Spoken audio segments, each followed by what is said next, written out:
finger on the pulse of Israeli political and defense forces, Israeli special ops veteran Aaron Cohen. Aaron, okay, we are now just learning also of a new wave of Iranian missile attacks on Israel. This, according, again, take it for what it's worth because it's coming from Iranian state TV, but this thing is far from over, correct? We're not far from over, Liz. I'll tell you where I'm at with all this. The strike today, that you just saw on Iran's television studio, their state-run media propaganda machine, wasn't reactive. That's a revolutionary hit right there. And Israel waited till they were on the air, and the reason why is because there's a big psychological piece here. Yeah. Israel picked the moment Iran thought it had the upper hand, let him get on TV and start squawking, and then launched a coordinated intelligence-driven takedown of that station.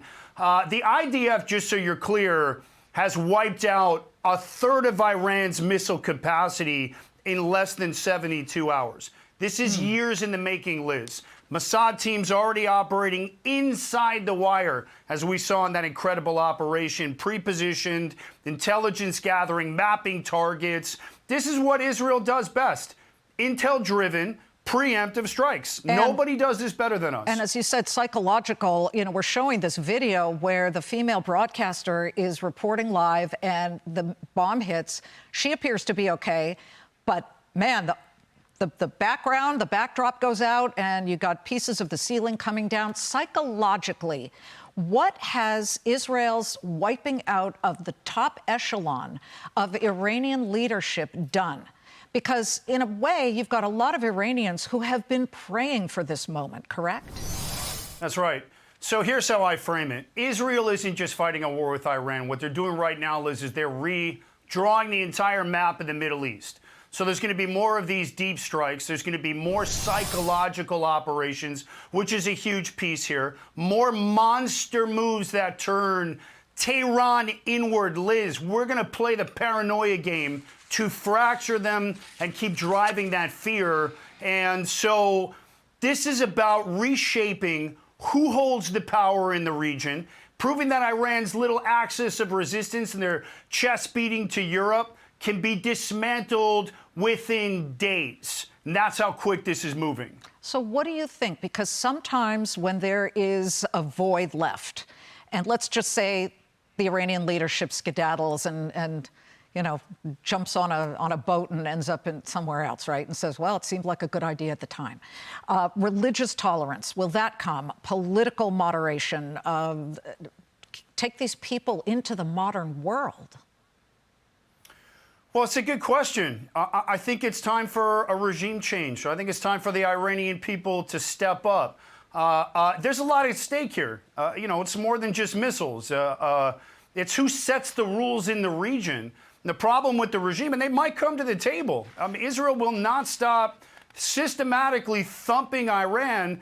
Liz, we're inside their head. We're behind the wire. We're playing with the Iranians at this point right now. It's almost a joke, even though Israel has got some defense they have to play, and we're doing our best to be able to protect from hundreds of missiles being launched.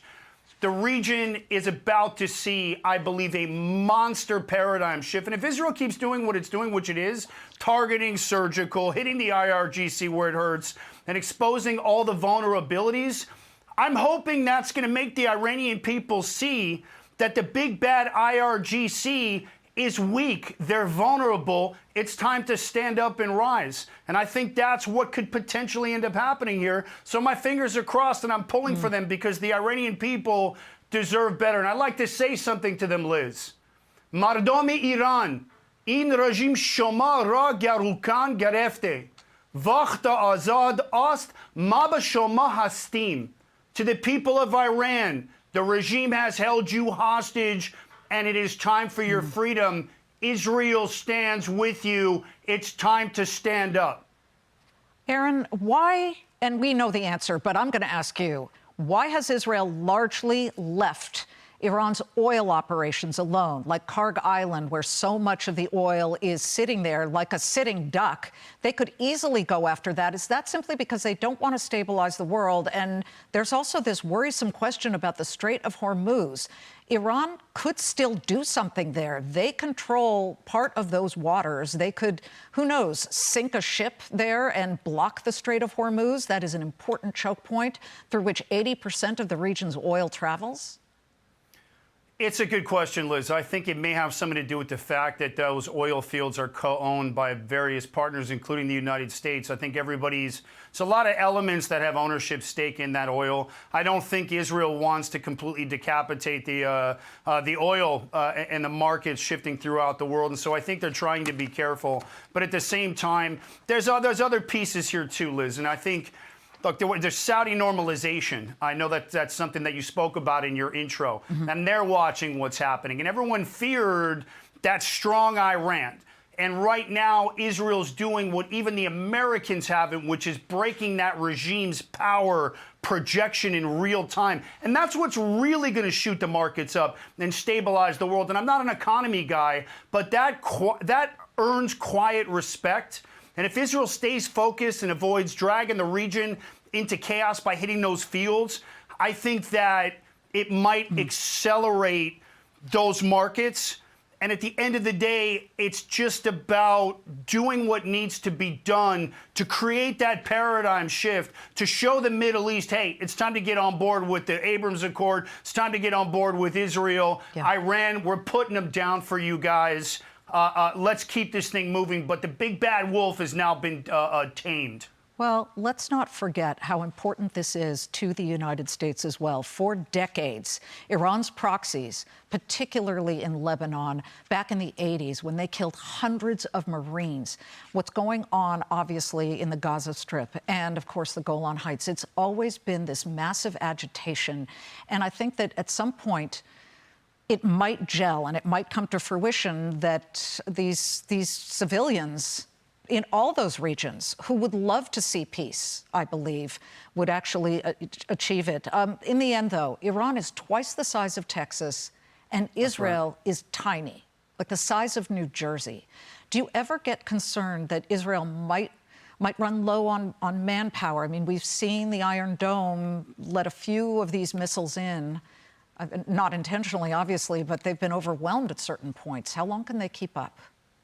It's a good question. You're talking about Israel's weapons capacity. Now, I can tell you this without getting into too much detail. I'd say Israel's used less than 10% of their capacities. Capacity of F-35s, drone swarms, long-range guided munitions. But don't forget, we weaponize cyber attacks. And this is asymmetrical warfare, Liz, at scale. And so what makes Israel really be able to be lethal over a long period of time is their speed and their intel at human level and the devotion and the creativeness of the Israelis. And so the will is there, the weapons are there, and they're inside Iran's systems, Liz, and they're inside Iran's territory again. And more importantly, they're inside their head. And the fear of being killed by Israel is worse than being killed by Israel, I promise. Well, Aaron, I appreciate it. Thank you very, very much for coming. I know it has been incredibly busy for you. We do have this news that there have been a combined, according to Iranian state TV, combined drone and missile operations targeting Tel Aviv and Haifa. We're waiting for confirmation from Israel regarding that. We will keep our viewers posted.